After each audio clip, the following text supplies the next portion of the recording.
Hey, it's Michael Fabiano now with Sports Illustrated, and I'm here to help you through this wild fantasy football season. To win in fantasy, you need player rankings you can trust, and ours have received the top 5 accuracy award over the last 3 seasons. Sign up for the all-new SI Fantasy Plus at si.com/fantasy. We even have tools that sync with your leagues and experts who are standing by answering your questions in our premium chat. Sign up for SI Fantasy Plus at si.com/fantasy and win your leagues in 2020. That's si.com/fantasy. Today's podcast is brought to you by Blue Canary. The bird has landed on beautiful Bainbridge Island, conveniently located at 499 Madison Avenue. ASE Master Technician Clint Ramsey brings over 15 years of experience, award-winning diagnostic skill, and a desire to reinvent the automotive repair experience. Schedule an appointment online at bluecanary.biz or call them today at 206-451-4220. I'm Maria Metzler, the Executive Director of Helpline House. The global pandemic has affected us all differently. If you or your neighbors need food assistance, mental health counseling, rental assistance, or Parks and Rec vouchers, please reach out. Helpline House can help in many ways. Find us on the web at helplinehouse.org. It's what we do. Neighbor helping neighbor. This segment of the Bystander Podcast is brought to you by Eagle Harbor Insurance. We don't sell insurance, we help people buy it. This has always been their motto and continues. They understand every family has different insurance needs, be it coverage or premiums. No 2 cases are the same, and they will always do their best to guide you into the proper coverage to fit your budget. They are here to help anytime. Give them a call at 206-842-7410 or contact them online at eagleharborinsurance.com.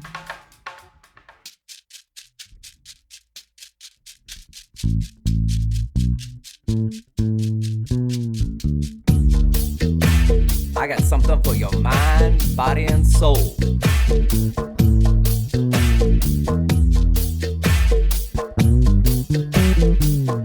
I got something for your mind, body, and soul.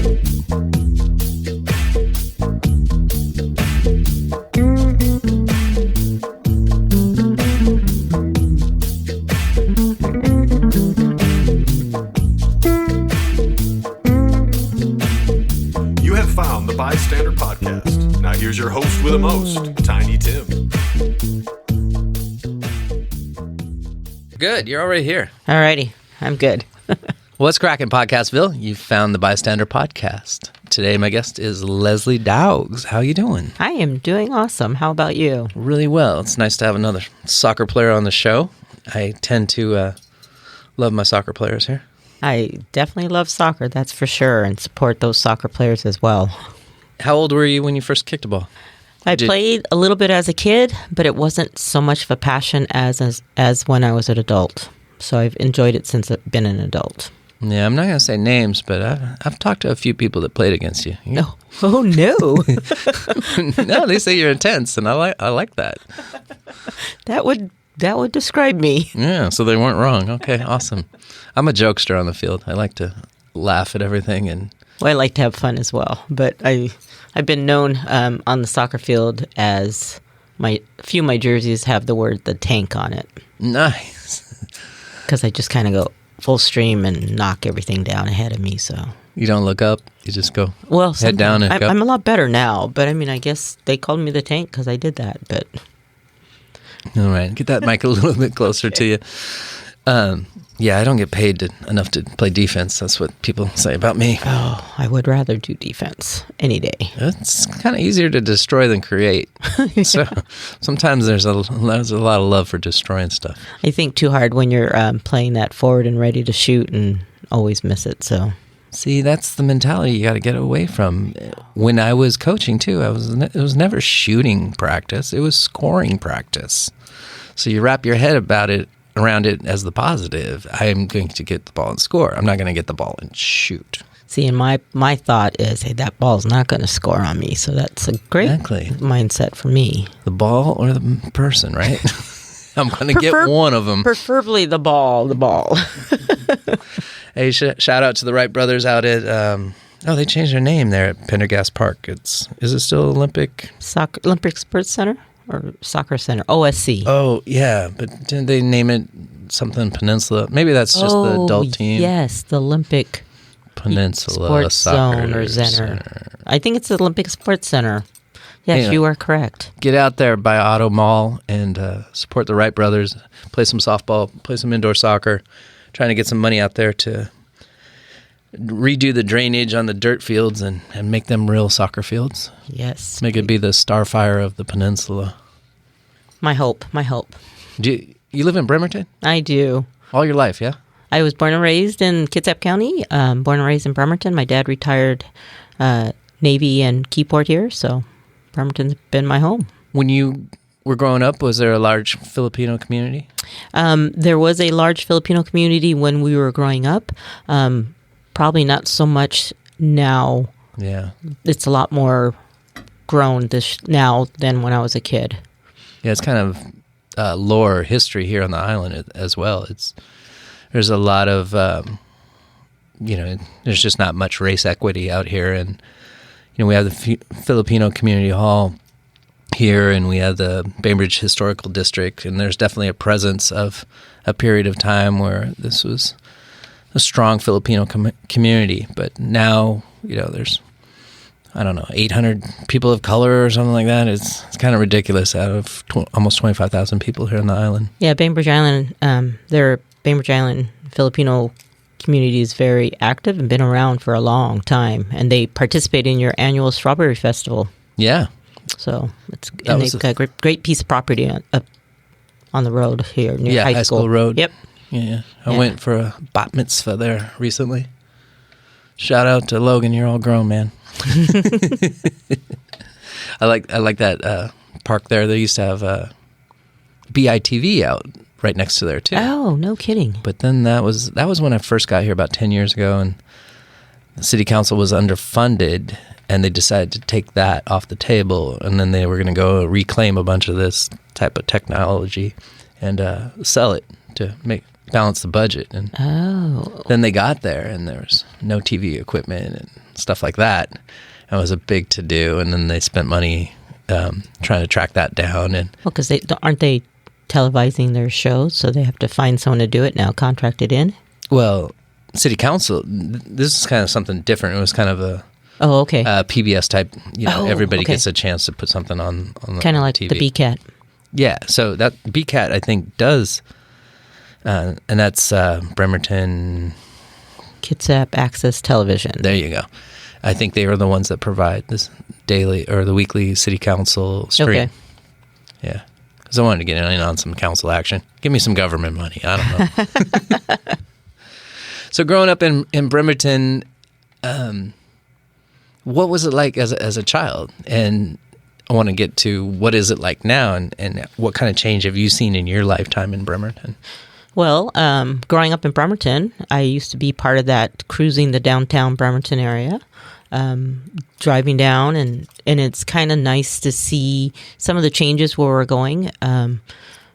I used to be, as a kid, used to just wander around all over Bremerton in the areas and never thought a second chance about it. And I still feel the same way. I think our kids are still pretty safe. Like, I like our area. I love our area, in fact. And I just see some drastic changes from downtown used to be the shopping hub, right? And then Silverdale opened, and then it became the ghost town. And now it's becoming, downtown Bremerton's becoming the arts and restaurant kind of place to hang out, and theaters. And Bremerton Theater's really well accomplished, right? Well, we've got the Admiral and the Roxy, and then we've got a few great things coming on in the downtown area. Where I represent the district for city council is the Wheaton Way corridor, and that area is becoming more vibrant. It used to be dying because a lot of the box stores moved out, and then you have empty strip malls. And so I ran in city council because of that particular area dying out, and I wanted to make sure that we didn't have area that was going to be neglected. And so I ran so I can get some development going in that particular area. And I'm kind of excited about some of the process and the things we've done for that area. What are some of the things that have grown out of that? So it's amazing when you look at city codes. The particular area used to have 1,000 feet setback, and you couldn't build anything from 1,000 feet from the road.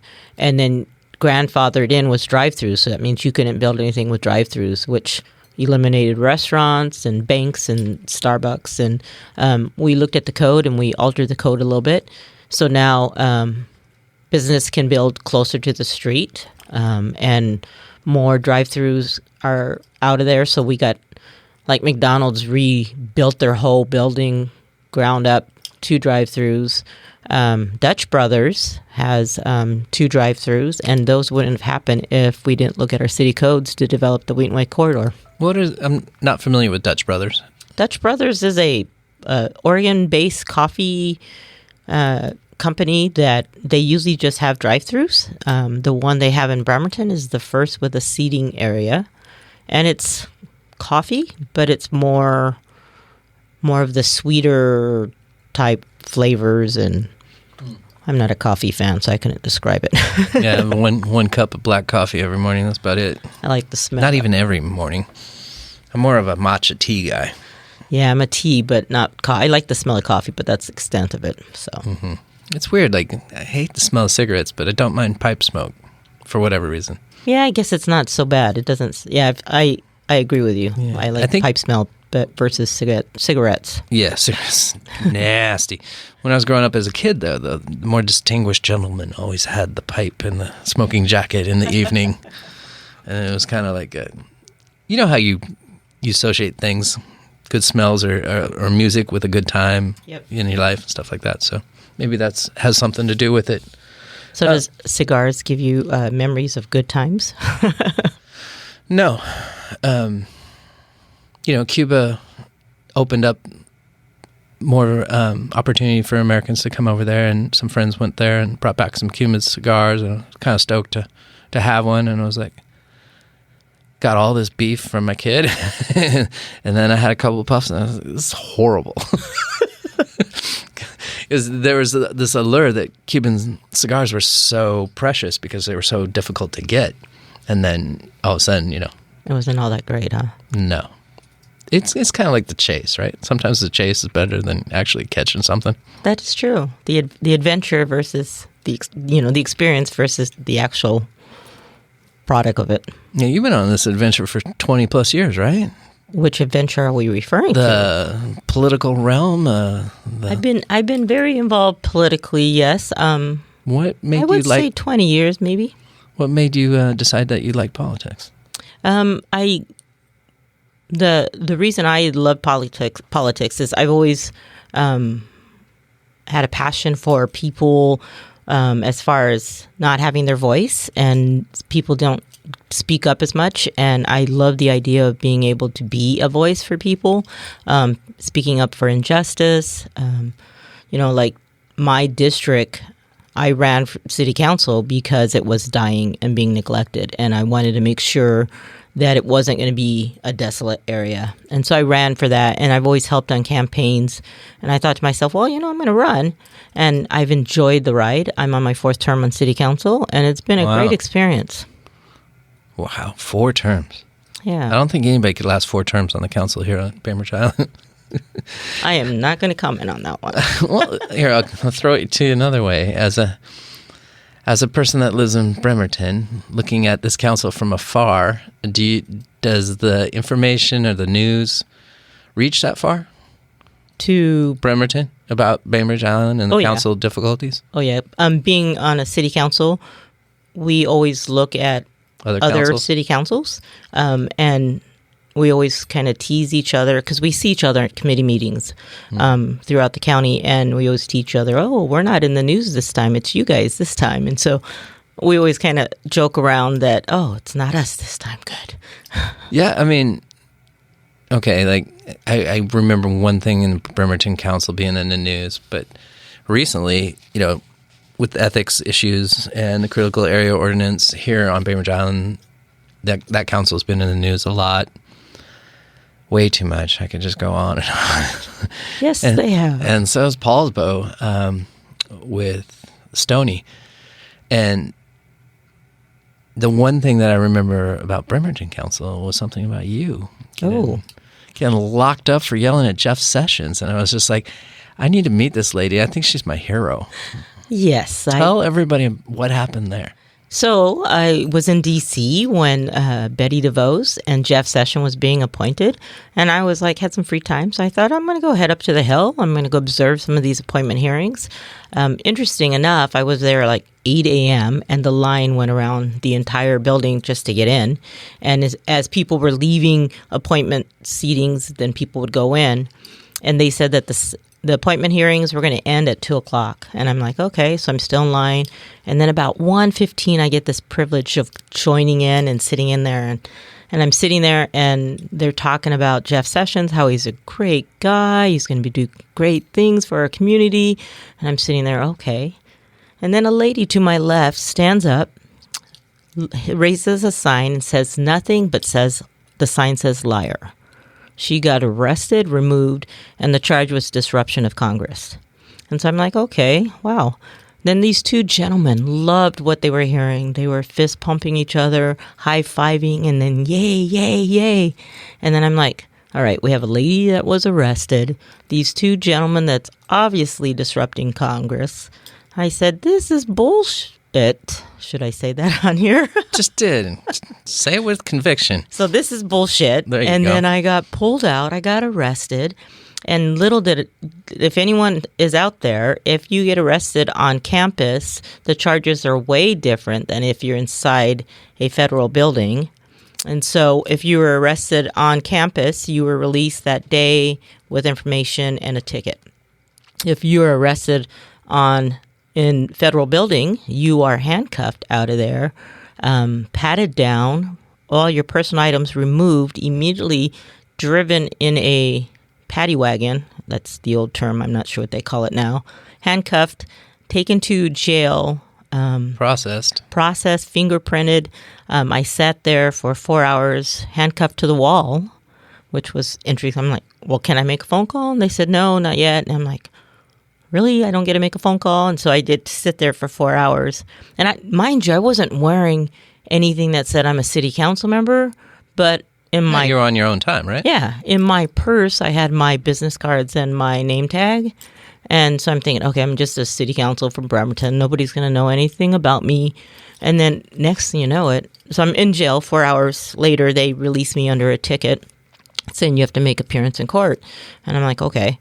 And so then I'm thinking, no big deal. I'm released. It's interesting. I had Converse shoes, and they're quite the non-supportive shoes. You take the shoelaces off, and they just flop. Mm-hmm. And so I was released with all my belongings, a cold day in February, and my coat still in a plastic bag, my shoelaces still in a plastic bag. So I had to sit on the sidewalk to get myself back in composure to even walk anywhere.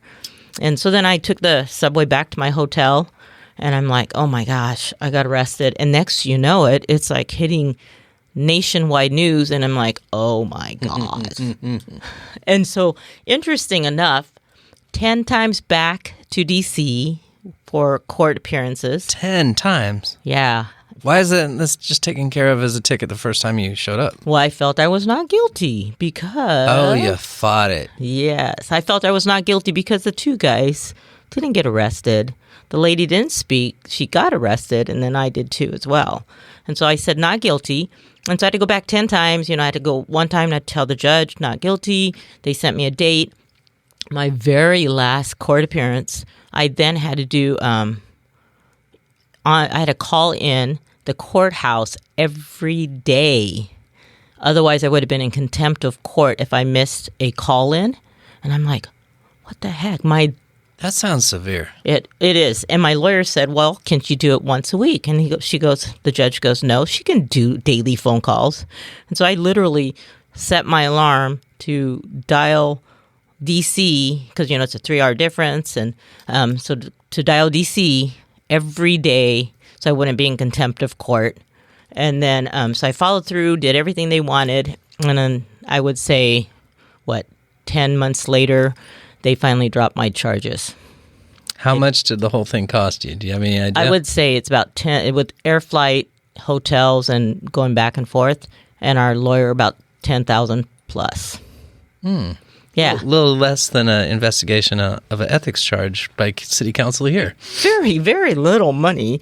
I find it totally interesting, though, that if a young individual in the ages of 20 to 30 and they wanted to speak up for injustice and they're making ends meet paycheck to paycheck, I think our system is not friendly for that, because too many times I was financially capable of going back to DC, paying for a lawyer and all the trips back. But if it was someone in the 20s, that person probably would have been in contempt of court, possibly been in jail, had court fines, and leaving that person in debt or in jail. And it's disheartening to see that if somebody in the young ages that's not financially stable, that might be a lifetime move. Yeah. Completely. And affect their future financial situation. Well, they're not going to derive income while being incarcerated, and there's going to be interest on the debt. Yep. And then when they come out, it's a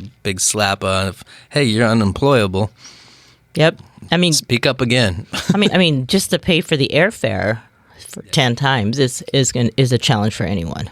So you're suggesting only protest near your own home? Well, no, I firmly believe if you see injustice, speak up, but just be aware it's not cheap. No, it is not. So freedom of speech is not free, by the way. No, never was. So speaking of paying for things, I hear you had quite a few kids. How did you pay for all those kids? Well, okay, I have 3 of my own children. That's and then I had more than me. And then I had 55 foster children. So the one thing that helped on that is I didn't work, so I could be home for the kids. But they were foster kids, so they were, property, and I don't want to say it in this way, but their funding source was from the state. They received health care or clothing vouchers or anything that they needed from the state. And so we had 55 foster kids. We used to do... Were you starting a soccer league? How many people at one time did you have in your house? One Christmas, our house was big enough to have 10 youth in our home because we had...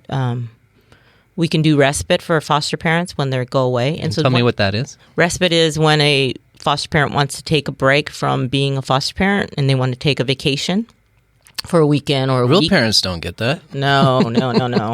But I didn't mean real parents. I mean, that was poorly worded. I guess on the other part, you guys, real parents have, a grandmother or an auntie that they can rely on or a babysitter, where foster kids don't usually have a grandmother or a mother or an auntie that they can rely on and go back to. Right. And so the foster homes parents were always a resource for each other, especially if you did the same kind of age group. And so we did the teen boys because no one wanted teen boys. And so we had 12 foster kids one year, and our 3, 15, and then 2 of us, 17, one Christmas, and it was one of those heavy snowed Christmas. So it was a fun holiday because we got to be snowed in, we got to experience the snow, and the house was cram-packed full with people, and it was a great experience. It was fun. Actually, I find those were some rewarding time periods. That's so awesome. What made you to decide that? And then secondly, I want to get into meal prep. Well, what made me decide it is I used to be a youth advocate for our homeless youth. At the time period, we had a heavy homeless youth population. I'm not saying we don't now. We still do. But with that in mind, there was no homes for teen boys. And so we decided that we needed to do this. It was an underserved demographic. It's an age group that nobody wants. They want the babies and the toddlers. And my thought is if a baby's being neglected, I would probably break the law and take that child to Canada. But if it's a teenager, that teenager is a little bit more able to speak up, not able to be a victim as much. And so we took in the teenagers, and our goal was short-term to finalize their stabilization, whether it be going back home, another foster home. So ours was short-term, but short-term meant 3 months to 4 years. We had kids. We had kids for 4 years. So, I mean, and so there was a need, and we had a home, and we decided we needed to do this, and we did it. And the last group of kids we found out siblings were separated because not very many homes can house 3 siblings in one time. And so siblings got separated in various homes, and then we decided to do sibling groups so we can keep them all together. Are you still fostering? Are you empty nester now? Or? We are an empty nester. Let me hear how that affects you mentally and heartfelt and that, because my kid's 12 and I'm like every day I'm like, I only got 6 years until he's gone, and I'm like, what am I going to do without him? You know, he's not going to need me. I need to teach him independence. This is so important for him. Oh God, I'm going to miss him. But imagine going through that, 55 times, 58 times. Well, we had, and that's the one thing when you're a foster parent, you put boundaries up, right? You try not to get too attached. Emotionally attached. Yep. So you don't name the kids. Well, they have names. Yes, they have names. But you don't get to that, I love you feeling, right? But there were some sibling groups that we started to look into adopting 4 of them. They were siblings, and the judge said that the parent was going to get them back. And so our heart then became open. And with that, then we started building that relationship with the 4 kids. And then the mom was clean and sober, got the kids back, and that kind of tore our hearts. And so that was the last time we did foster care. We hear back from the 55 kids about 5 of them, so that's not bad. Yeah. But it's a rewarding experience. But empty nester, we've had kids since and I say me, myself, and my husband, have had kids since we've been together. And we haven't had kids probably within the last 10 years now. Wow. And we truly enjoy it because the house stays cleaner. Less people to blame. Well, there's, our schedule is we don't have to be home at 8 to get dinner done, or we don't have to drive kids to sporting events. So, I mean, our time is our time, and we just kind of fill it up, and then hence the love of politics. So I filled my life with politics and fill up my time with that. But we love being empty nesters, and I always crack up when families cry, because I'm like, oh, are you serious? This is the best time. So we've enjoyed it immensely. I have friends like that. I don't think I'm going to be that guy, though. I really don't. I don't have that type of skill set. Tell me how you fed all these kids. So that wasn't interesting. I didn't work, and in order to do what we did, one of us had to be home at all times.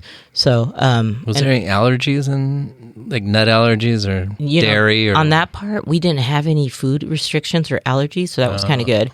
But we would go through like 10 loaves of bread in a week, 4 gallons of milk in a week. So, I mean, we definitely visited the grocery store a lot, and Costco was our best friend at the time.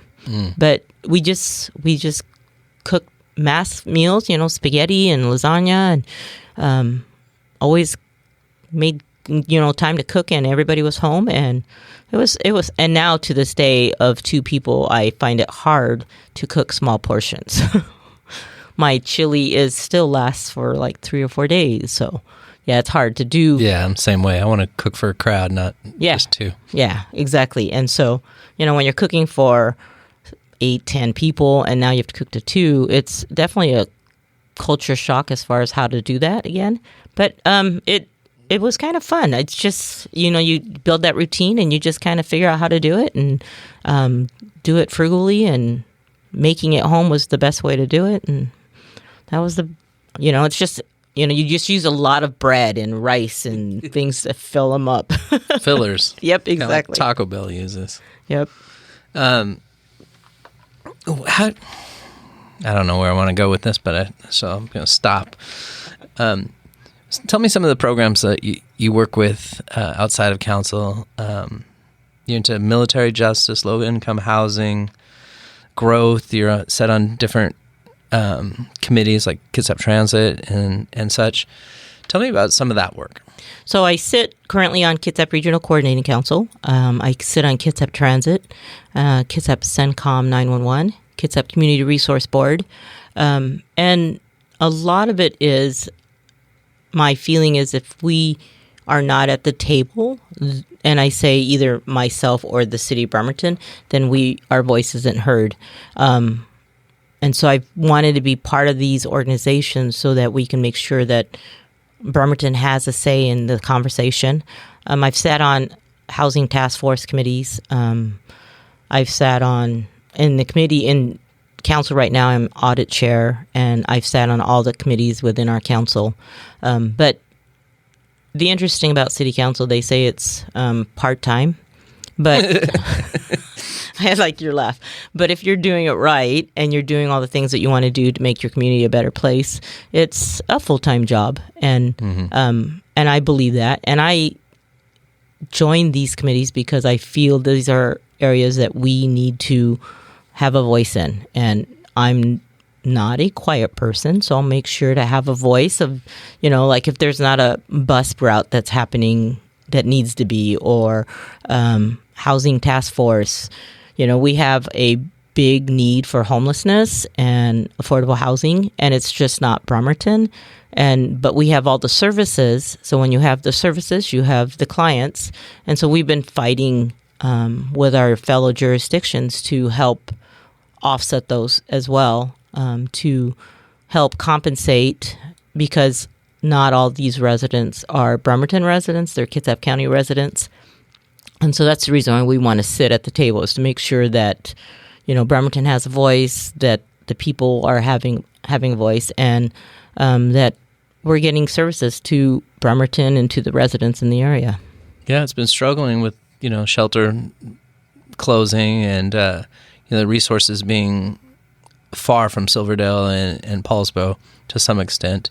You guys do a great job of having the resource book to hand out to homeless people and then start pushing them in a direction of positivity. How do you see that improving? With Kitsap County growing, and we are unique in the fact that we offer 30-minute commutes to Seattle from a lot of our cities, Port Orchard, Bremerton, Bainbridge, Kingston. That gives Seattleites an opportunity to come to an area and live inexpensively and commute to work for 30 minutes or less. Mm-hmm. When you think about driving on I-5 and it's an hour and a half. Oh, I know. We get a lot of that. So we're going to have growth. And with that, there's going to be pushing out communities and neighborhoods. The developers are buying property. I'm just concerned that as long as we don't push neighborhoods out and gentrification, I don't want to put policies in place that's going to make more homelessness or people without homes, because it's hard to find a home for our lower middle class families. Other than military, do you think there's enough industry out there to help somebody that may be homeless now into a transitional position of life? Well, there's a lot of options going on that's helping individuals.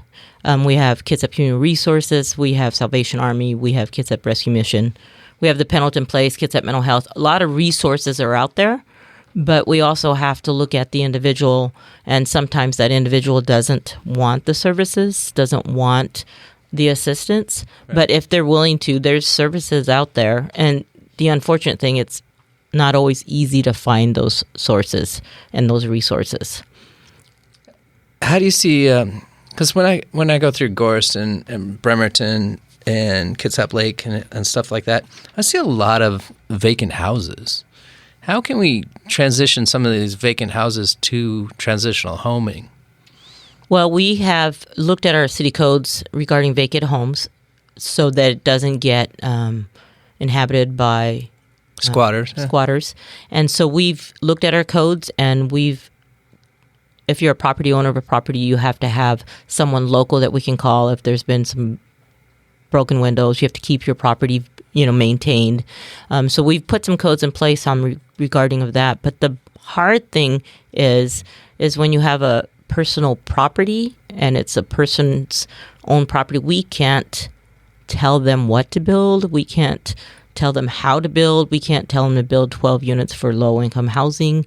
We can offer incentives through the city, but we can't tell a personal property owner how to maintain or what to build on that property. Yeah, it's just a shame to see abandoned buildings with no plan of growth, somebody just holding on to the land. I don't know if this is right, and I don't fact check anything, so don't hold me to the fire. I'm just clickbait here. Is it true on Bainbridge Island and in Kitsap County that, like, if we're talking about affordable housing, that I couldn't, like, rent my mother-in-law or ADU?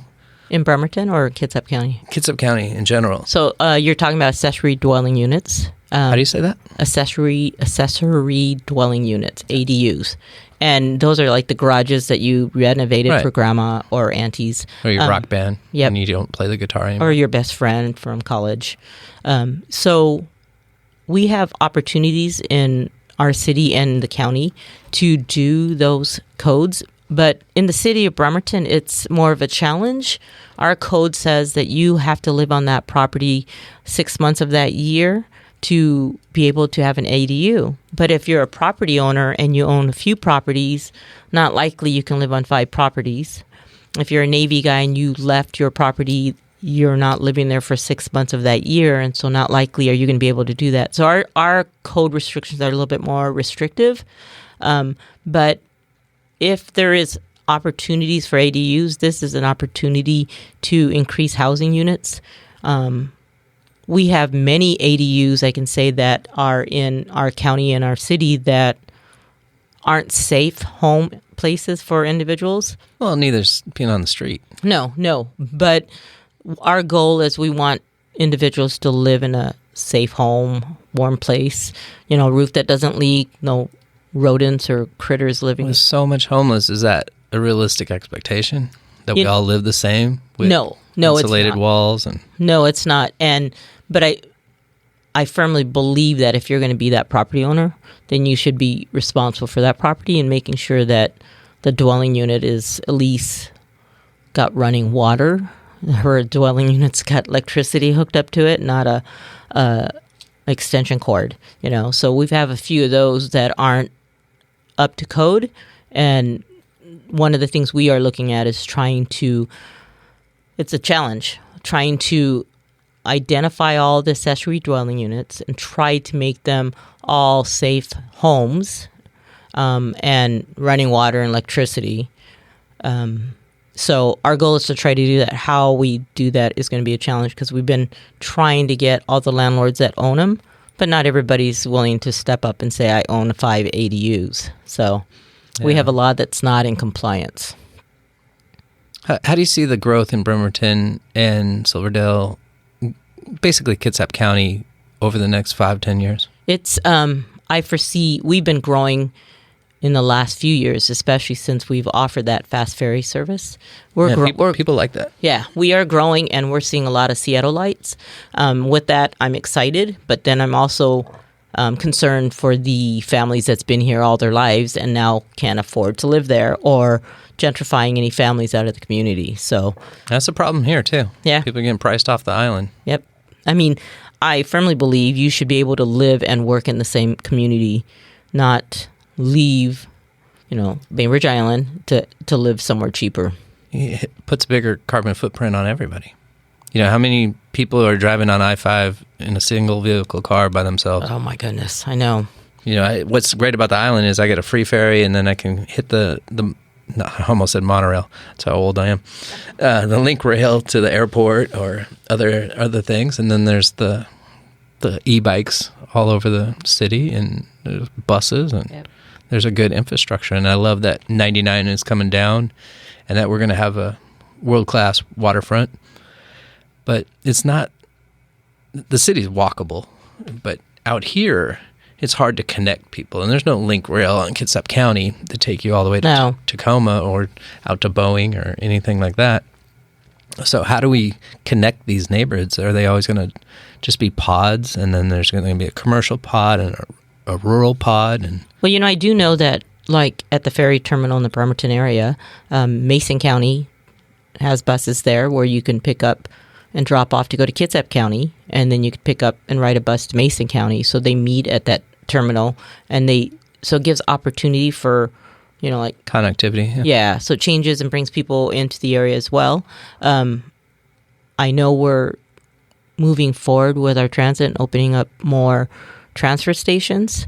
We have to, and we're doing more as far as walkability and bikeabilities, but we still have a lot of works to do. I mean, our transit doesn't run on Sundays, so do you see the STO trail, the Sound Wilderness Trail there on 305 off the Bainbridge Ferry ever extending? That's interesting because if anything's going to change, it's with your local government, right? Mm-hmm. And Bainbridge Island is an area where not very many people like change or big growth. And so I guess it's how opinionated and how your council is going to be voicing their opinions and moving focus on growth or staying status quo. So it's who you got elected in your office is going to affect Bainbridge Island. We need people to run for office. That is so true. I mean, so true. So let's go back to, it's a 14-hour work week for a congressperson, and then you're on 3 committees that are another, 4-6-hour drain. When we started out with our first council meeting, and it was like 6 hours. And it was frustrating for the people that were sitting on council. It's just another thing. And then it's difficult for us as a public to get our public comment in a reasonable manner where it can be looked through and thought upon for a few weeks before the council acts. And sometimes it seems like public comment comes after the deal is done. And it's just putting on some type of a show to say that, yeah, we had public comment. And then there's times where the public comment is almost 100% one way. The council still does something different. So it's difficult here. I know it's a different climate than the council that you sit on in Bremerton, but we have difficulties that, are kind of unforeseen sometimes. People think this is a very affluent white island, right? Well, we still have a Superfund site with the creosote plant. We still have the pollution of the ferry, and then the transition of getting the ferry to become electric and then having a charging station here on the island. We don't have a stormwater plan. We're constantly polluting the ocean with the runoff from the roads. We have similar sewage spills that Bremerton has had and Seattle has had, and that gets into pollution. We have issues here. I don't know where I'm going with this, but you got a group of area that all has very uniquely different problems, but all contribute to bigger problems. What can you do if you're elected to help bring everybody together so the whole county is more of a close-knit group than, like we're here, and I'm sure people have nicknames for Bainbridge Island, right? I have nicknames for other boroughs, for lack of a better word, but, I think of Silverdale as Consumerdale. All it is to me is go shopping in these strip malls and the actual mall, one of the few that are still left. I don't know how we transition dying malls, and box stores back into, non-empty concrete jungles that continue to pollute with their stormwater and stuff. What do you see your biggest attribute to bringing us all together for a common type goals like that, especially in transportation? Well, and I think a lot of that is looking at that creative developer, right? We have a developer in Bremerton that occupied the old Kmart. It sat empty for 10 plus years. They were creative enough, and our city was willing to work with them on codes and getting them in compliance. But the back of that big box store is storage units, and the very front of that big box store is broken down into Washington State Department of Children and Health Services. And so we have a state department that's occupying the old empty Kmart building. You got Harrison Hospital occupying an old empty box store and using it for admin for Harrison Hospital.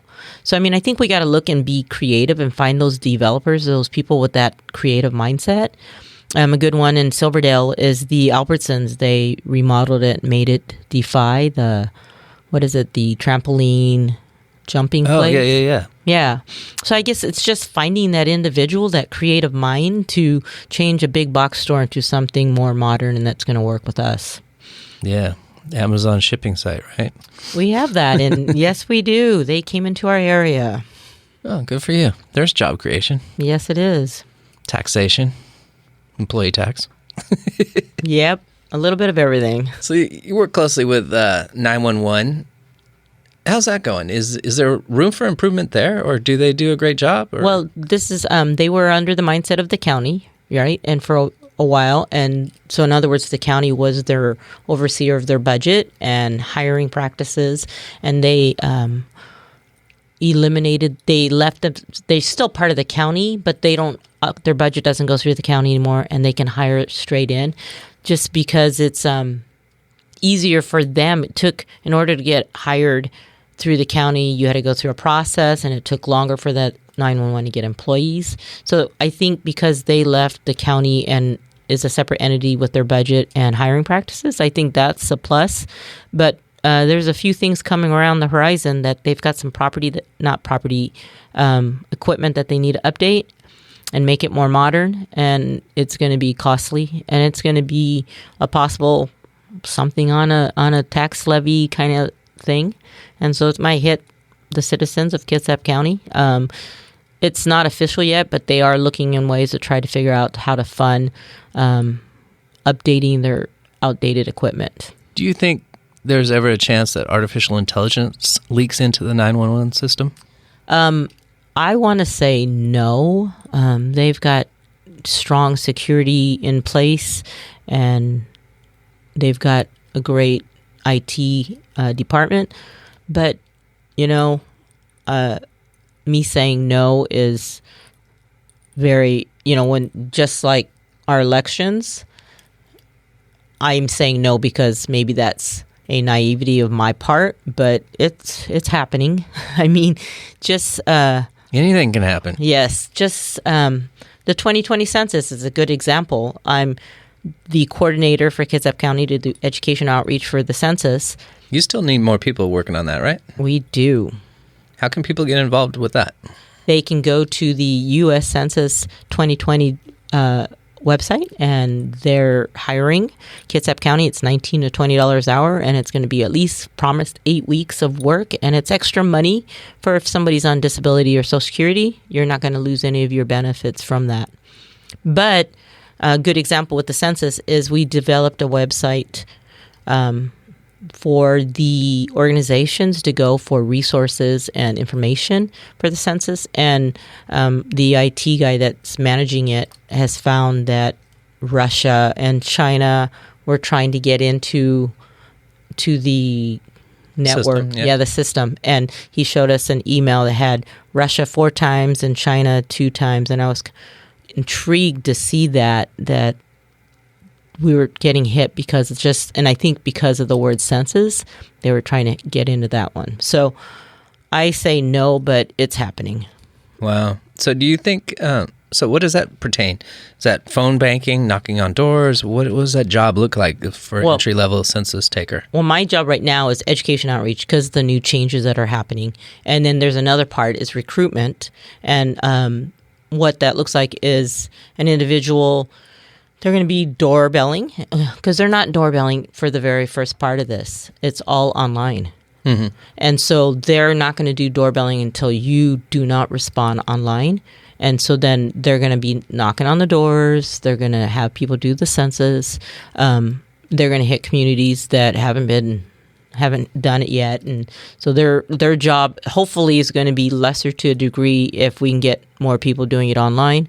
Otherwise, I keep telling people, if you don't want to open your door to a stranger, then do self-responding online. Sounds like a perfect job for a college kid. College kids, someone on disability that wants some extra pocket money, someone You can Whoa, what was that term? Extra money? I've never heard of that. Well, if you're on a fixed income, let's put it that way. If you're on a fixed income and you only get so much a month. It's additional. Yes, additional. And so you can. Extra. Get out of here with the extra. Ain't nobody got extra money. Well, but it's a great opportunity for those college kids. It's a great opportunity for someone who is on disability and just want to earn some extra money. There you go with it again. Oh, sorry. Additional money. Additional money. Or it's a great opportunity. You get to pick the hours you want to work. If you want to just do Saturday, you can work Saturday. If you want to only do Monday through Friday from 5 to 8, you can pick the hours. You're your own. Beautiful. You're your own boss per se. You have to knock on the doors, but it's not a thing that if you're uncomfortable with or it's a scary situation, then you don't have to do it. You report it to your supervisor, and your supervisor will be the one to follow through on that. So we want to try not to scare people away because it's door knocking. There's opportunities to do this and still have, like a partner walk with you or someone else take this home because it's a scary area. Yeah, you'd be turned away as a Jehovah's Witness if you have a partner, though, right? No disrespect to him. So what is your platform running for the 23rd District? Well, I am running. Thank you for asking. I am running for the 23rd. My platform is I'm running under experience. I'm running under 4 terms on City Council. I've sat on every committee on City Council, and I currently sit on a bunch of committees now. So my platform is I'm running under experience, a person of color, a female, and what does that mean in your campaign? Female person of color. We do not have enough women elected in office. So my push is to promote that I'm a female. And we do not have enough people of color in office as well. And when I say people of color, our mindset is sometimes a little bit different. We've seen hard times. I was homeless at a short period of my life. I've had struggles, and so I can relate to the individual that's struggling, where some families that aren't people of color don't have those challenges. And so the person of color is a strong thing because I've always been one who identifies who I am, and I'm a Filipino, and I want people to know it. And I just want, we don't have enough Filipino leaders out there. And so I just want to push my heritage, my experience into the campaign. I want to bring my experience of being working with affordable housing and transportation and I worked at schools and bring education as some of the topics of discussion. Why do you think the teachers still continue to get such a raw deal when everybody acknowledges that we need to pay our teachers more? Because our teachers are under unions, and so sometimes I think they're just not as opinionated. Is the union underserving them and being too conservative? And I don't want to say the unions. It just depends on the district. Sometimes some unions are a little bit more quieter than others, and some are a little bit more, I guess, and I want to say your leadership, right? Your leadership's going to... Starts from the top down. Yep. And so the leadership of that particular union organization, if they're just status quo, they're going to go status quo. But if they want to see change, they're going to be that voice and make change. And so, and we have so many teachers. I think a lot of people don't see the actual work they do unless they're in that building. And so that's the other hard part is you don't see, unless you're in that building every day, you don't see the work that they do. And so a lot of times their job seems unappreciative, and so it's not one that people push for. When I talk unions, our fire departments have strong unions. They're at Olympia a lot, right? They're always fighting for issues of concerns. And I know the teachers have a strong unions as well, but not as heavily populating Olympia as they should, right? Mm-hmm. So it's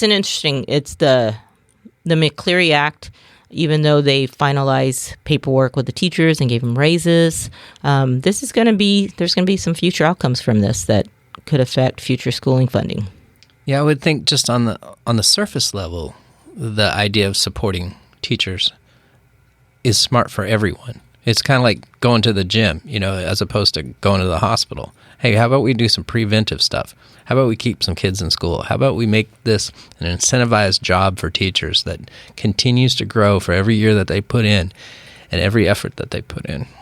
I am all in favor of supporting our teachers, and I've worked in schools, and we have so many families, young parents, young teenage families that are having kids, not experienced in their parenting. Some families that are struggling with kids in their life financially or whatever the case. And some of our kids are a little bit challenging. And a lot of people think that teachers are babysitters, and when you're babysitting a child, it's hard to educate them, right? And if you're babysitting a child that's throwing things in the room, you can't educate the other 29 students in the room. Speaking of free childcare, when are we going to get free pre-K? Free pre-K? Yeah. Oh, I don't know. I know kindergarten's free right now. Yeah? Okay. Well, and Head Start is, for, based on income. And so they do have some, but do you think it's a good idea to do pre-K? I think so. I think birth to graduation and college is important and vital as far as starting educating kids. And so I think birth on up is a important issue in education with kids. All right. What other things do we need to touch on about the type of things and desires that you have going forward for this position? Well, I'm excited because I love the work I'm doing with the city, and I'm excited with some of the projects we've moved forward, and I want to be able to move some of that positive change in the state as well, and doing some great things for our state and representing the 23rd. So I'm just excited about some of the things like we did, City of Bremerton did the plastic bag ordinance. The state isn't there yet. They were going to vote on it last year. They didn't vote on it. I think it's on a docket this year. I don't know if they finalized it yet. So it's one of those kind of things that the other thing I want to push for is local government too. But it's one of those things that we need to remember to start moving these projects in a statewide manner. Granted, Kitsap County is now plastic bag free, but so many other They're not plastic free. There's so many other... That is true. I think King County is a lot more advanced than we are in that part. Mm-hmm. They don't do the plastic ware anymore or the plastic straws. So, yeah, we aren't plastic free. We're not a reuse society. No, not yet. And so there's still a lot of work to do. I mean, when you look at that as an example, plastic, that's not even a discussion, and it should be. It's those kind of discussions that we need to start having. Yeah. What about food waste compost? That's a hot topic. They're trying to... Avaterra is the company that is trying to put a food waste composting facility on a sand mine that is run by the state right now on top of an aquifer on the island here. But the aquifer is about 260 feet down. The idea is to put this commercial vessel there that you could just drive through and drop off your food waste and then return the organic matter to the island. There's less compost or less carbon footprint because composting would be used for city projects and that reclaiming of that sand mine land. But there's no zoning for such a structure anywhere on the island. And I'm sure that the zoning is not forward-thinking the rest of the peninsula either. I know a restaurant got a temporary zoning here, the Harbor House Pub, and they spent a year of using all the food scraps from the restaurant that people returned didn't eat. They put it in that composter. I know the high school has one of the biggest composters around.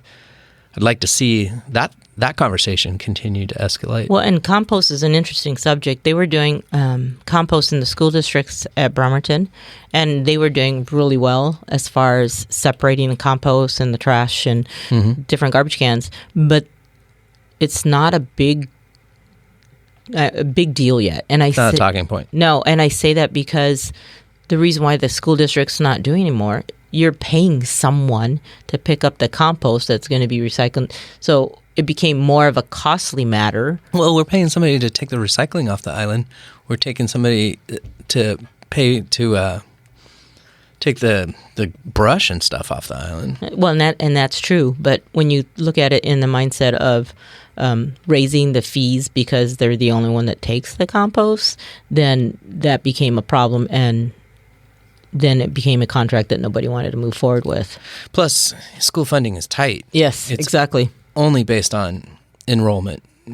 Number of students. I remember when this whole sin tax started with the tobacco tax and then the gas tax and then the alcohol tax and now the weed tax.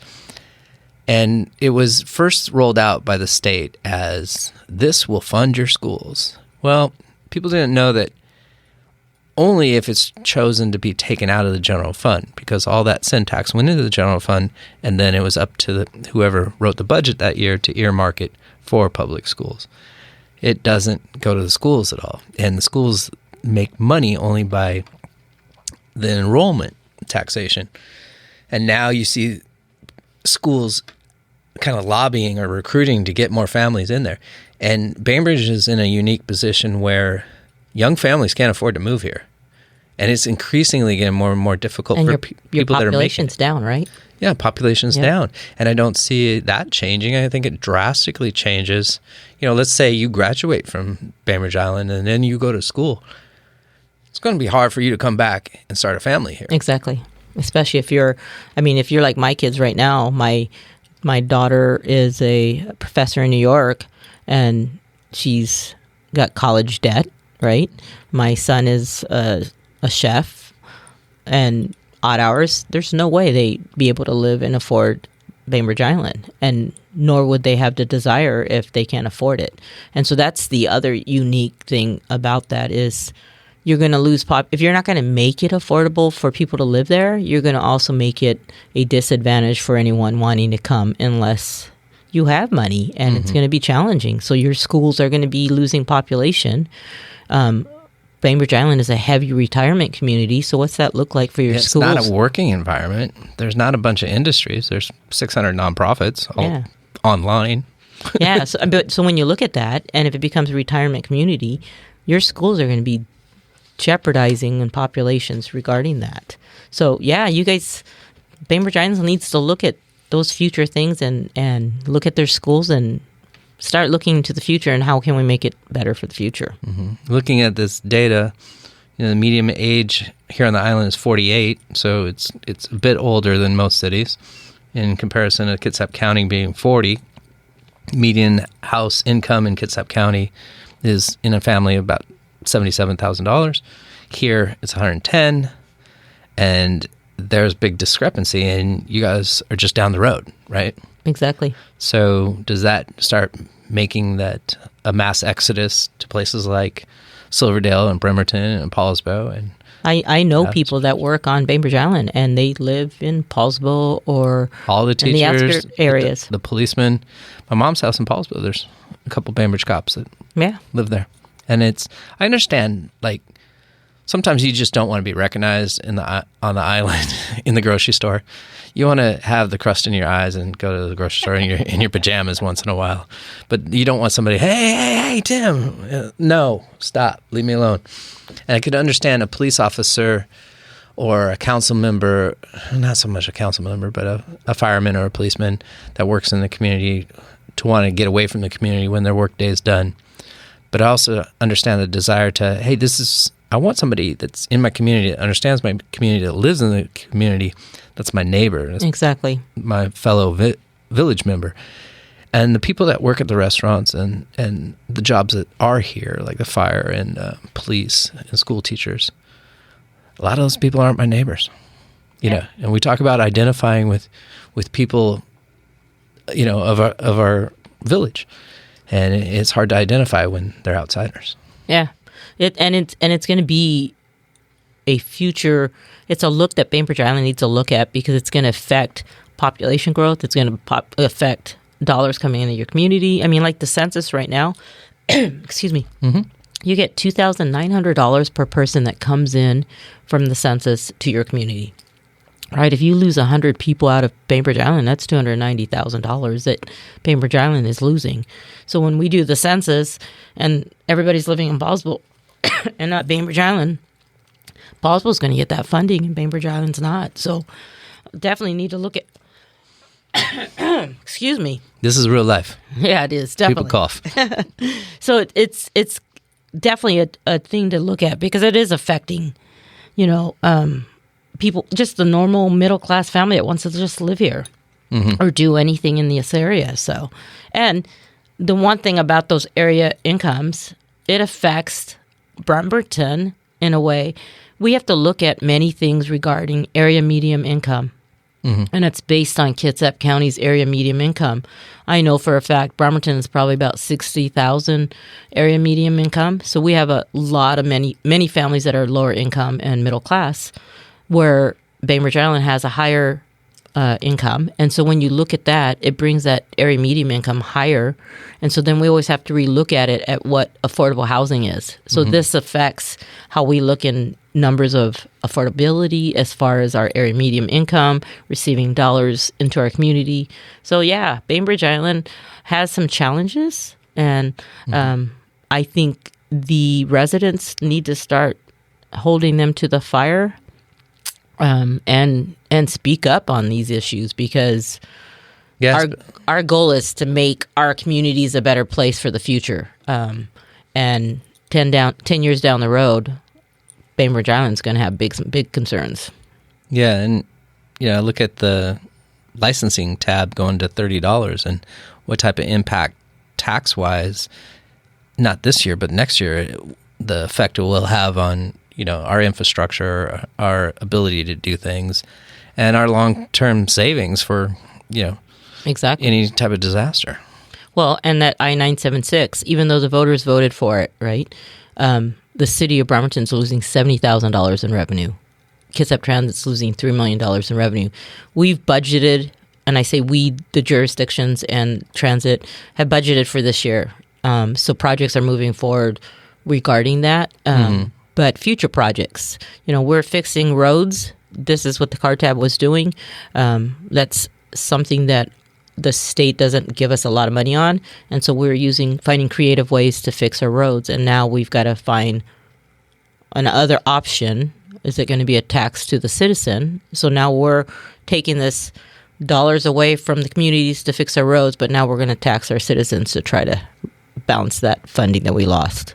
So maybe each citizen that's a homeowner has to take care of the easement in front of their property to the width of the property and say, hey, that public road in front of your house, that little strip of your land is an easement and you're responsible for taking care of it. And if not, there'll be X amount of fines that continue and interest on top of that. But well, City of Bremerton looked at that kind of zoning. Get out, really? Yeah, and the reason we are responsible for it. It used to be part of the citizens' responsibility, but they never maintained it because nobody ever thought it was their responsibility. And hard to reinforce, too. Yeah, and to fix that structure outside your house is a costly venture, and a lot of residents couldn't afford it, so then the roads would get deteriorated. So we took that project back under our belt and, funding it ourselves. Yeah. Because you can't hold the citizen accountable for a piece of easement that's the city's to fix. And if they don't have the funding, the last thing they're going to do is fix the street if they have to put food on their tables. So, so it's an interesting how it's going to affect us. I mean, Transit's losing $3 million. We know that there's going to be a transfer station in Silverdale, but we know we're going to move forward with it. But maybe delay it now, right? Because the funding's missing. So a lot of projects are going to be delayed or put on a holding list. They're not being removed completely. They're just on a bottom of the list kind of thing now. We just recently suffered a delay that most islanders are ecstatic about. The most expensive roundabout in America's history was about to go in on Day Road and 305. And then we have land trust property on one side, and then you have the critical area ordinance, then you have the scenic drive through there, and then how do you deal with the stormwater, and then how do you extend the roundabout into the four corners of the property that are basically just a ravine off the road. Oh, geez. Right? So you have to. So I can't even imagine how much money we've spent thinking about this. But of course, this is like a state project, I believe. But Islanders were clapping for that one. Like, nobody knows how to use a roundabout. They're dangerous. And why would you put it on the fastest road? So there's a lot. It's supposed to slow traffic down. They put them in areas where there's higher risk of accidents that have happened, and roundabouts tend to slow traffic down. Yeah. That's the mindset of a roundabout. There's a lot of mindsets I found out about roundabouts. So there's a Suzuki property near the schools here too, and there's a lot of traffic on Sportsman Club, another main arterial.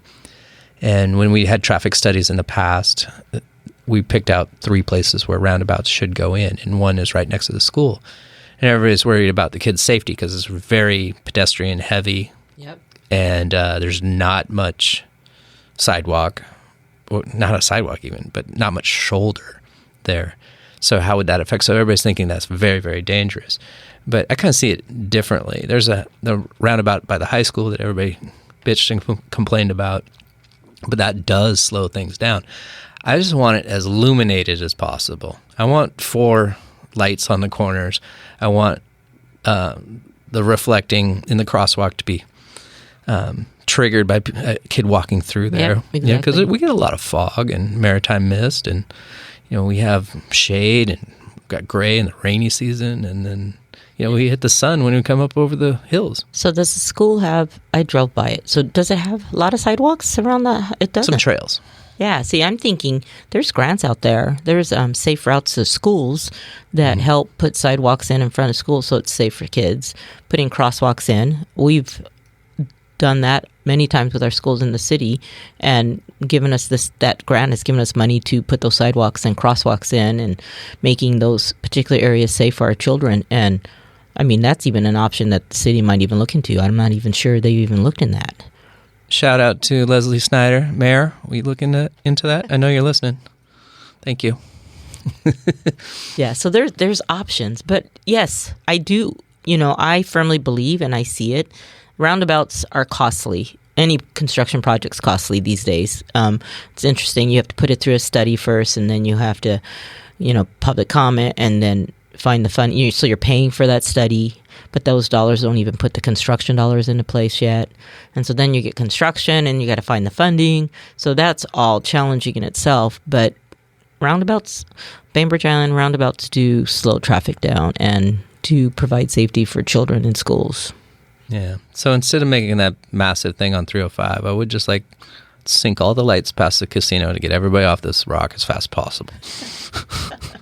Or onto the ferry as fast as possible to go the other way. And there's other traffic calming devices too. You've got lighted crosswalks, those flashing speeding lights that says you're going too fast. So, there's other options that are a little bit inexpensive. Especially when the police officer is right behind you and the radar's in front of you blinking, slow down. Okay, yeah. I got it, front and back. And they do help. So, there's other options out there.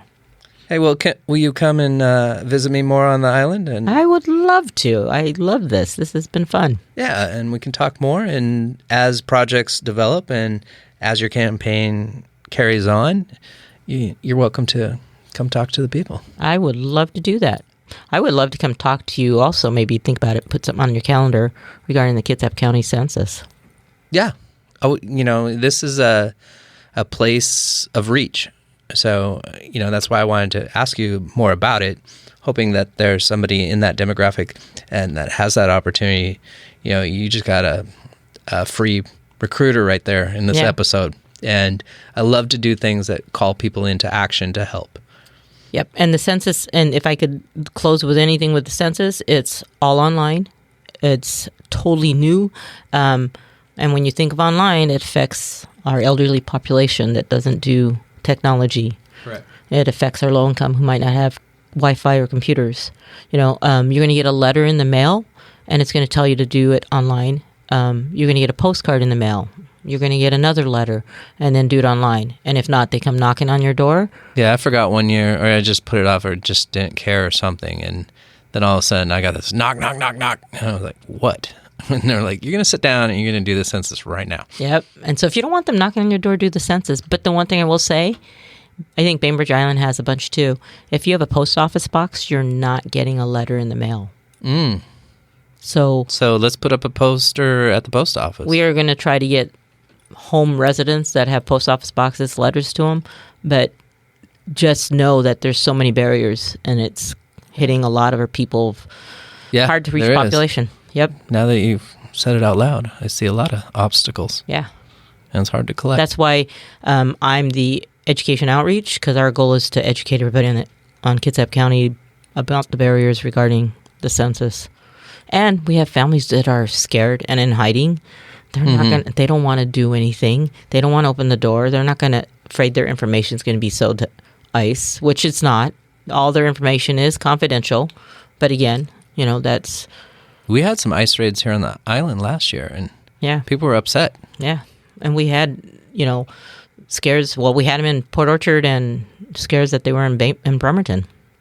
Last quick question. Okay. The district the 23rd Legislative District, can you tell me the parameters? Does it go all the way like Port Gamble and out that way? So the parameters are from Warren Avenue Bridge, which is the East Bremerton area, Silverdale, Paulsbo, Kingston, Suquamish, Bainbridge Island, Hansville, Port Gamble, all the areas up north, not Seabeck. Chimican or Chimicum or Port Angeles or... No, that is a different county. Okay. I mean, different legislative district. Gotcha. Congressional, it's not. Legislative district, it ends at the Hood Canal Bridge. Awesome. And do you ever work with Hillary Franz at all? I have. Well, not personally. I've been to a lot of her campaign events and had her speak at a few things that I've been to. Yeah, I just brought that up because I was thinking about the firemen, and she does a good job of supporting the firemen. And I think the firemen do a good job of arguing for resources for the people that will need them, not just for pay for them. And I think that's why it might be a little bit of a different argument between the union for a teacher versus firefighter. Oh, yeah. The firefighter's coming at it from multiple perspectives. Yeah, theirs is looking at it safety. They're looking at it, codes. And then in the teachers, a lot of their time is to teach a student curriculum. But when you've got disruption in classroom and statewide, we can't even suspend kids very much anymore, so if that kid, unless it's a weapon, of course, but if they do something inappropriate in school, then they are in school, and so then that babysitter thing becomes another option. They're sitting in school, and what do we do with that student? Because they disrupted school, and so they have to sit in school suspension. Well, they used to beat me in school back in the day. Maybe we go back to that. I will not highlight that as an option. It might have worked for you, but it didn't. It doesn't work for anybody. Don't hit your kids. I agree. Don't hit kids. Leslie, nice to meet you. Nice meeting you as well. Thank you for having me. I hope to get out on the soccer field and kick you in the shins a couple times and vice versa. Well, then I'll be glad to knock you down. Nice. I love it. You've been listening to The Bystander.